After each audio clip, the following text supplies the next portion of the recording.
खूप नम्र राहणाऱ्या लोकांना नेहमी कमी लेखलं जातं. का? कारण काही लोक स्वभावाने इतके शांत आणि नम्र असतात की ते कुणाच्याही मनाला लागेल असं बोलत नाही.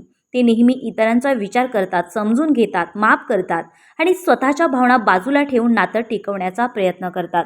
पण हळूहळू लोक त्यांच्याशी वेगळ्याच पद्धतीने वागायला लागतात. त्यांच्या शांततेचा गैरफायदा घेतला जातो. त्यांच्या चांगुलपणाला कमजोरी समजलं जातं. ते प्रत्येक वेळी समजून घेत राहतात आणि समोरचे त्यांना गृहीत धरायला लागतात. अनेकदा अशा लोकांना बोलताना कोणी गंभीरपणे घेत नाही. त्यांच्या भावना, त्याग आणि मेहनतीची किंमत राहत नाही.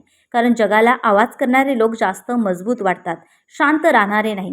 पण मानसशास्त्र सांगतं की खूप नम्र असणारे लोक आतून खूप भावनिक आणि मजबूत असतात. फक्त ते प्रत्येक गोष्टीला आरडाओरडा करून दाखवत नाही. आज आपण समजून घेणार आहोत की खूप नम्र राहणाऱ्या लोकांना लोक कमी का लेखतात आणि त्यामागचं खरं मानसशास्त्र काय सांगतं. एक, शांत माणूस विरोध करणार नाही असं लोकांना वाटतं. जे लोक नेहमी शांत राहतात त्यांना लोक सहज गृहीत धरतात. कारण त्यांना वाटतं हा माणूस काही बोलणार नाही. त्यामुळे त्यांच्यावर जास्त जबाबदाऱ्या टाकल्या जातात. त्यांच्या भावना दुर्लक्षित केल्या जातात. लोकांना वाटतं की शांत माणूस सहन करेल. म्हणून अनेकदा नम्र लोकांचा जास्त फायदा घेतला जातो. ऑफिसमध्ये, नात्यांमध्ये किंवा घरातही अशी माणसं जास्त वापरली जातात.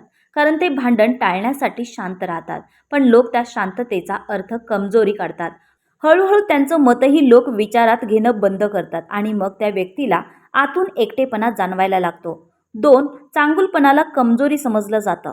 आजच्या जगात जो जास्त चांगला असतो त्याला लोक भोळा समजतात. नम्र माणूस वाद घालत नाही म्हणून लोक त्याला कमकुवत समजू लागतात.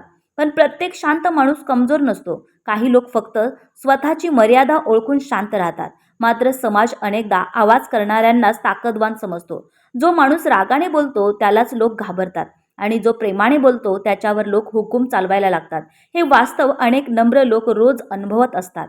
त्यांचं चांगुलपण लोकांना सवय बनतं आणि मग त्याचा आदर कमी होऊ लागतो. 3, नेहमी हो म्हणणाऱ्या लोकांची किंमत कमी होते. जे लोक प्रत्येक गोष्टीला हो म्हणतात त्यांना लोक गंभीरपणे घेत नाहीत. कारण त्यांना वाटतं हा माणूस कधीच नाही म्हणणार नाही. मग लोक त्याच्या वेळेची, भावनांची आणि मेहनतीची किंमत करत नाहीत. मानसशास्त्र सांगतं की स्वतःसाठी सीमा आखणं खूप गरजेचं असतं. नाहीतर लोक तुमचा आदर कमी करू लागतात. काही लोक फक्त नातं टिकावं म्हणून स्वतःचा त्रास सहन करत राहतात. पण समोरच्याला त्याची किंमतच राहत नाही. कारण सहज मिळणाऱ्या गोष्टींची किंमत लोक कमी करतात. त्यामुळे कधीकधी नाही म्हणणंही खूप गरजेचं असतं. 4, नम्र लोक स्वतःचं कौतुक करत नाहीत. काही लोक खूप चांगलं काम करतात पण त्याबद्दल कधी बोलत नाहीत.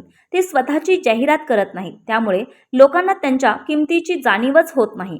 आजच्या काळात अनेकदा जो स्वतःला जास्त दाखवतो त्याला जास्त महत्त्व मिळतं आणि शांतपणे मेहनत करणारे मागे राहतात. नम्र लोकांना स्वतःचं कौतुक करणं आवडत नाही. त्यांना वाटतं काम बोललं पाहिजे. पण जग नेहमी शांत मेहनत पाहत नाही. त्यामुळे त्यांच्या मेहनतीचं श्रेय अनेकदा दुसरे लोक घेऊन जातात आणि ते मात्र शांत राहून सगळं सहन करत राहतात. 5, लोकांना सहज उपलब्ध गोष्टींची किंमत राहत नाही.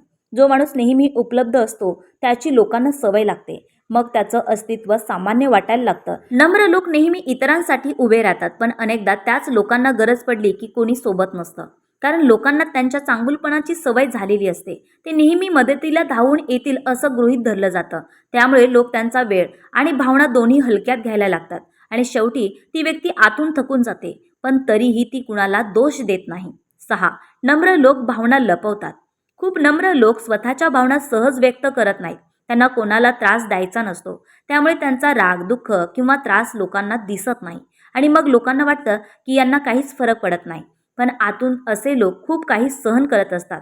ते रात्री एकटे रडतात पण दिवसा चेहऱ्यावर हसू ठेवतात. कारण त्यांना स्वतःचं दुःख कोणावर टाकायचं नसतं. अशा लोकांना समजून घेणारे फार कमी असतात. त्यामुळे ते हळूहळू आतून तुटायला लागतात. 7, जग जास्त आत्मविश्वास दाखवणाऱ्यांना ऐकतं. आज लोक आत्मविश्वास आणि आवाजाला जास्त महत्त्व देतात. जो स्वतःबद्दल जोरात बोलतो त्याचं लोक जास्त ऐकतात. पण नम्र लोक शांतपणे काम करत राहतात. त्यामुळे अनेकदा त्यांची दखल घेतली जात नाही. मानसशास्त्र सांगतं की लोक बाहेर दिसणाऱ्या गोष्टींवर पटकन विश्वास ठेवतात. म्हणूनच शांत लोकांना स्वतःला सिद्ध करण्यासाठी जास्त मेहनत घ्यावी लागते.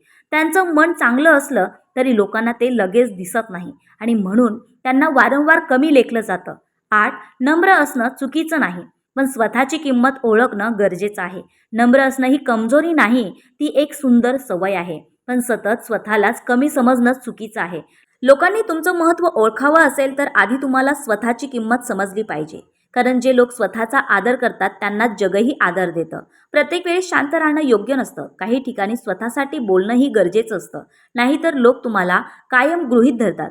म्हणून चांगलं राहा, पण स्वतःचा आवाज हरवू नका. खूप नम्र असणारी लोक अनेकदा मनाने खूप मजबूत असतात, पण जग त्यांची शांतता समजू शकत नाही. ते प्रत्येकासाठी उभे राहतात, पण स्वतःसाठी मात्र शांत राहतात. म्हणूनच अनेकदा त्यांना कमी लेखलं जातं. पण लक्षात ठेवा, शांत असणं म्हणजे कमजोर असणं नाही. काही लोक आवाजाने नाही तर स्वभावाने मोठे असतात. म्हणून चांगुलपणा सोडू नका. फक्त स्वतःची किंमत विसरू नका. कारण जे लोक स्वतःचा आदर करतात त्यांना जगही आदर देतं. मंडळी, व्हिडिओ आवडल्यास व्हिडिओला लाईक, शेअर आणि फॉलो करायला विसरू नका. धन्यवाद.